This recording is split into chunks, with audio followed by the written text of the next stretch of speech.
చేసి నిర్వహించే బాధ్యతను మా సిఇఓ గారితో పాటుగా వర్ల రామయ్య గారు, మరి మన కల్చరల్ కమిషన్ చైర్పర్సన్ తేజస్వి గారు, అలాగే నేను రంగస్థల నాటకాలు నేను ఎంపిక చేయడం జరిగింది.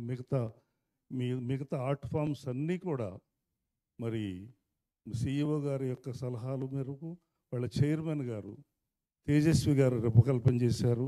ఆమెకు ఒకసారి నేను ధన్యవాదాలు సభాముఖంగా తెలియపరుస్తూ, మరి శేఖర్ గారిని వారు దుర్గామల్లేశ్వర స్వామి దేవస్థానంలో, అమ్మవారి దేవస్థానంలో తరించినటువంటి పుణ్యాత్ములు, తెలుగుదేశం పార్టీ సీనియర్ నాయకులు, నాకు ఆత్మీయులు, వారిని తమ సందేశాన్ని ఇవ్వాల్సిందిగా కోరుతున్నాను.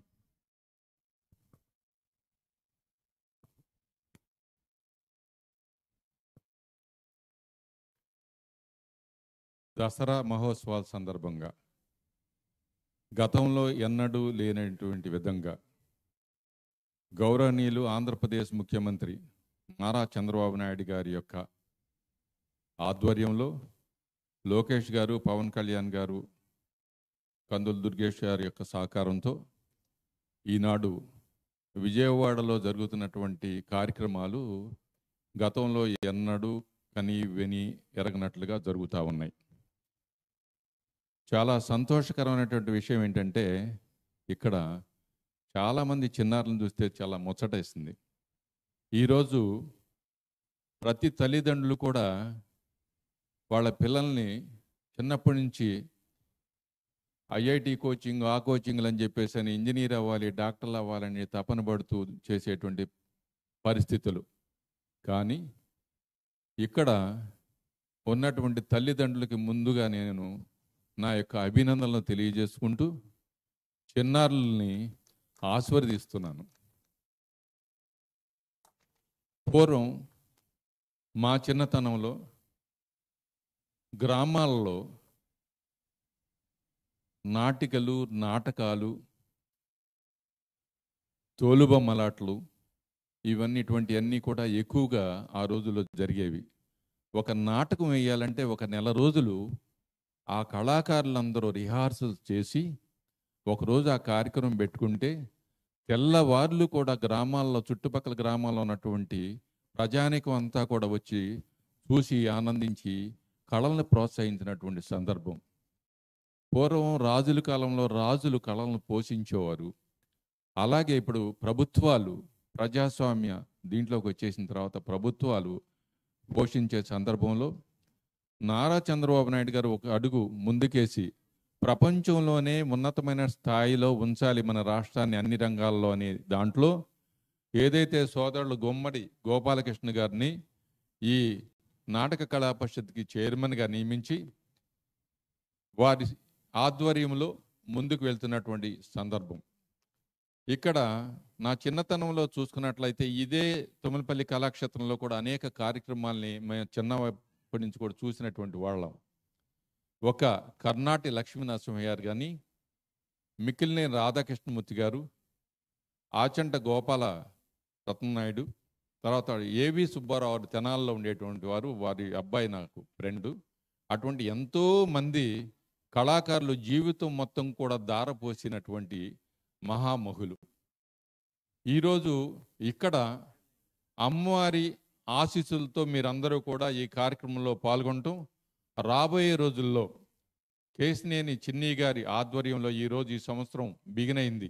అనేకమైనటువంటి విస్తృతమైనటువంటి కార్యక్రమాలు తీసుకుంటూ ప్రపంచంలో మైసూరు కన్నా మించి ఒక గుర్తింపు తీసుకురావాలని రాష్ట్రం నుంచి కేంద్రం వరకు కూడా ఉన్నటువంటి ముఖ్యమైన ఈ చంద్రబాబు నాయుడు గారితో కాకుండా ఈరోజు ఉపరాష్ట్రపతి గారు ఈ కార్యక్రమాల్లో పాల్గొంటా ఉన్నారు మన విజయవాడలో. అలాగే కేంద్ర మంత్రులు రోజుకు ఒకళ్ళు చొప్పున కేంద్ర మంత్రులు వస్తూ ఉన్నారు, గవర్నర్లు పాల్గొంటా ఉన్నారు. ఎందుకంటే ఈ యొక్క విశిష్టత విజయవాడ అనేది ప్రపంచంలో ఇంకా అమరావతి ఏదైతే కొత్త రాజధాని నగర నిర్మాణం జరుగుతూ ఉందో ఆ రకంగా ఈ రంగంలో కూడా విజయవాడ యొక్క స్థాయిని ప్రపంచానికి చూపించాలని తీసుకున్నటువంటి చిన్ని గారి ఆధ్వర్యంలో విజయవాడ కొంతమంది ప్రముఖులు ఏర్పడినటువంటి విజయవాడ వైబ్రెంట్స్ కానీ అనేక మంది ఈ ప్రభుత్వ మరి ఘంటసాల సంగీత కళాశాల దగ్గర నుంచి అనేక మంది ఇందులో పాల్గొని 5 చోట్ల ఈ కార్యక్రమాలు జరుగుతూ ఉన్నటువంటివి. విజయవాడలో ఉన్నటువంటి స్వరాజ్య మైదానంలో ఇదివరకు అనేక కార్యక్రమాలు జరుగుతూ ఉండేవి.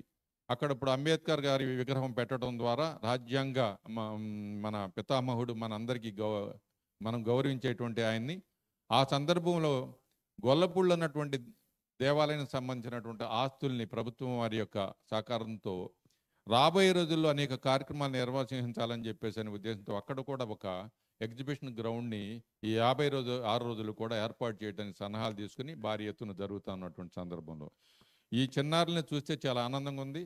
మరొకసారి భవిష్యత్తులో వీళ్ళకి మంచి అమ్మవారి సన్నిధి, ఎందుకంటే ఆ పైన అమ్మవారి యొక్క కరుణా కటాక్షాలు ఉన్నంత వరకు మన ప్రాంతం అంతా కూడా ఇదిగా కలకల్లాడుతూ ఉంటుంది. కృష్ణవేణి మాత యొక్క అక్కడ మేమున్న సందర్భంలో మైసూరు నుంచి కూడా కళాకారుని తీసుకొచ్చి మంజు భార్గవ్ లాంటి వారిని తీసుకొచ్చి అక్కడ కార్యక్రమాలు ఏర్పాటు చేసేటువంటి అన్ని కళల్ని పోషించాలనే దశలో.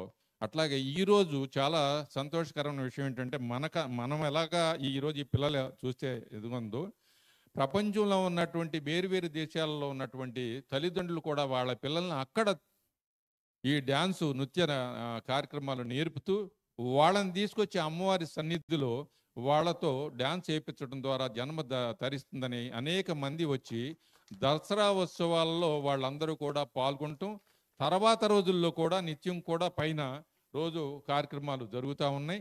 అట్లాగే భవిష్యత్తులో ఈ చిన్నారులందరూ కూడా ఉజ్వల భవిష్యత్తు ఉండాలని, వీరందరూ కూడా ప్రపంచ స్థాయి నర్తకీ మండలిగా వీటిలో తయారవ్వాలని చెప్పేసి చిన్నతనంలోనే చూసుకుంటే ఇప్పుడు వీళ్ళని చూస్తూ ఉంటే మాటలు లేనటువంటి ఈ మూవీలలో రానటువంటి పరిస్థితుల్లో ఈ తోలు బొమ్మలాట ద్వారా జరిగేటువంటి చరిత్రని మనం చూస్తే మనకు అర్థమవుతూ ఉండేదన్నమాట.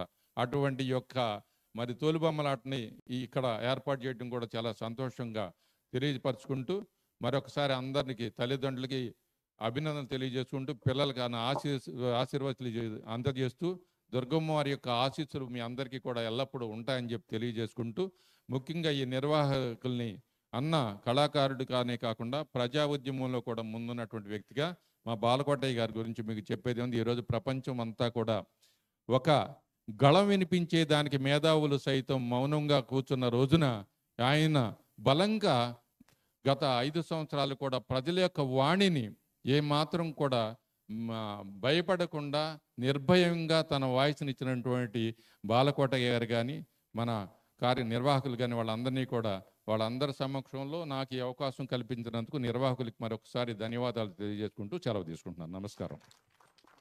చాలా సంతోషం సార్. ఇది ఈ సంవత్సరంతోనే అయిపోయే కార్యక్రమం కాదు, ప్రతి సంవత్సరం చేయాలని మన ఎంపీ గౌరవ కేశినేని శివనాథ్ గారి సంకల్పం.